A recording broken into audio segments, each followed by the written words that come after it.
Szerbusztok! Most, hogy Holle rázza a dunyhát, és van némi kis havazás itthon is, érdemes beszélnünk röviden a csúszásgátló talpakról, ugye elsősorban a Chainzenről, de beraktunk ide egy kis kapuktojást, egy másik típusút is. Egyszer, hogy lássátok, hogy ilyen is van, illetve hogy össze tudjuk hasonlítani a Chainzen Pro Light és a City változatokkal. Avval kezdtük, hogy esik a hó, de igazából a csúszásgátló talpakat nem csak a hóban tudjuk használni, illetve frissen esett hóban nem is biztos, hogy szükségünk van csúszásgátlóra egy megfelelő profilú terepfutócipő esetében. A csúszásgátlóknak inkább jegesedés, ónos eső, nagyon letaposott kijárt ösvényeken, ott a csúszós havas részeken van jelentősége, illetve nagy sár esetén is jól jöhetnek ezek a csúszásgátló talpak. Tehát vadászoknak, erdészeknek, illetve olyan embereknek a katasztrófavédelemnél, tűzoltóságnál is jól jöhetnek ezek a felszerelések.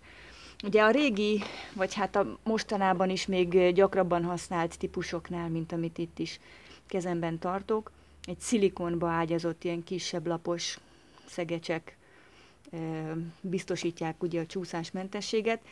Ennek a hátránya, mert azért ez is jól működik, hátránya annyi lehet, hogy a szilikonon taposva az ugye el tud fáradni, egy idő után el tud szakadni.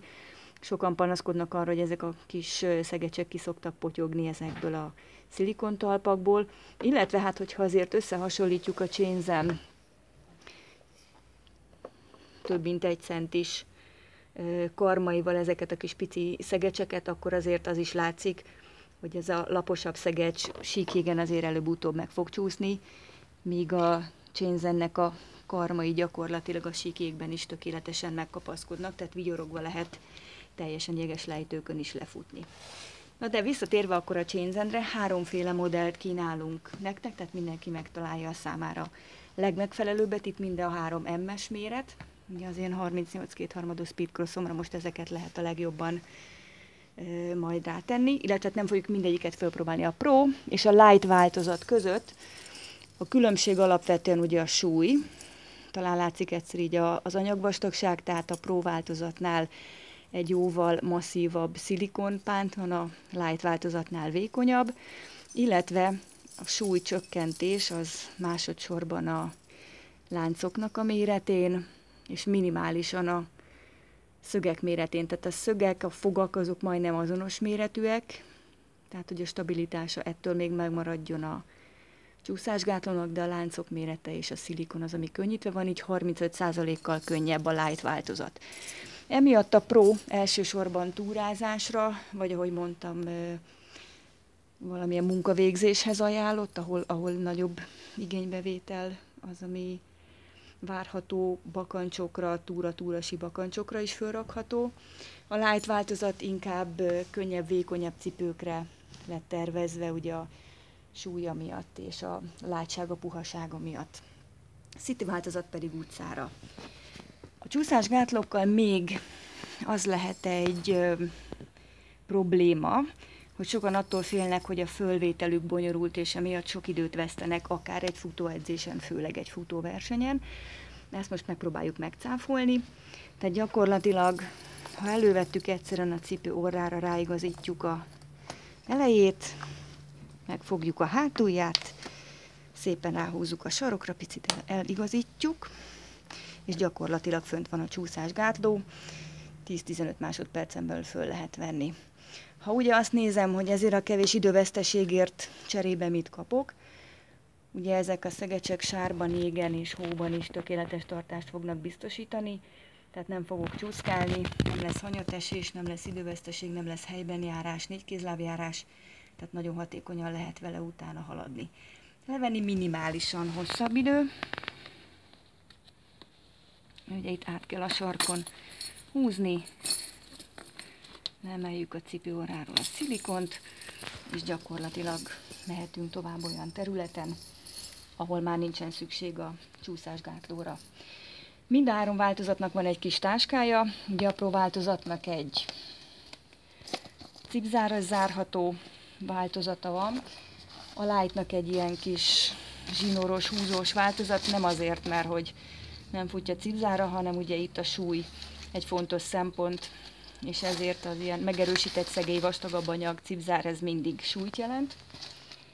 A City változat meg hát eleve is olyan kis vékony pici, hogy ott nincs semmi értelme egy komoly táskát készíteni neki.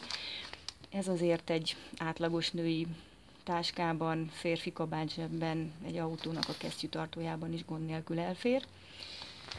A City változat annyiban különbözik a Light és a Pro verziótól, hogy a sarok alatt nincsen szegecs. Emiatt nem ajánljuk, hogy súly optimalizáció miatt például ebben menjetek túrázni vagy futni, mert ugye sarokra lépve azért elég nagyot lehet vele esni terepen. Városban viszont ugye férfi cipőnél nem lenne probléma, de itt a hölgyekre is gondoltak, és a mindenféle méretű, szélességű, magasságú cipősarkak, csizmák egyszerűen úgy kiküszöbölhető problémát jelentenek, hogyha nincsen a sarok alatt semmi. Tehát gyakorlatilag majdnem azt mondhatom, hogy egy tűsarkú cipőre is föl lehet húzni. Ugye itt ugyanúgy érdemes a cipő orrán, ugye ott nincs ennyi bütyök, mint a Speedcrosson, ott könnyebb egy kicsit a helyzet, valamint a sarokra fölhelyezni, és gyakorlatilag már lehet is menni. Tehát itt látszik ugye, hogy a lábfej alatti részen vannak a láncos és karmos részek, és a sarok alatt nincs semmi, tehát ide gyakorlatilag bármilyen civil cipőt, csizmát, magas sarkút is bele lehet képzelni. Ugye a sarok nem fog problémát okozni, viszont még mindig lényegesen stabilabban lehet járni olyan helyen, ahol mondjuk hegyi részeken, vagy vidéki helyeken, ahol ritkábban jár a hókotró, meg nem annyira sózzák az utakat, vagy idősebb embereknél, akik ugye bizonytalanabbak, nem kell attól félni, hogy az ember hanyat esik, és bármifajta baleset éri. Ha tehát szeretnétek ezeknek a csúszásgátlóknak az előnyeivel élni, akkor várunk titeket szeretettel. Ugye mindegyik, mind a három modell többféle méretben kapható, tehát segíthetünk abban, hogy megtaláld a megfelelő típust, illetve ha egy bizonyos cipőre szeretnétek venni, akkor esetleg a cipőt is el lehet húzni, bár mérettáblázat alapján nagyon jól be lehet lőni a méretezését.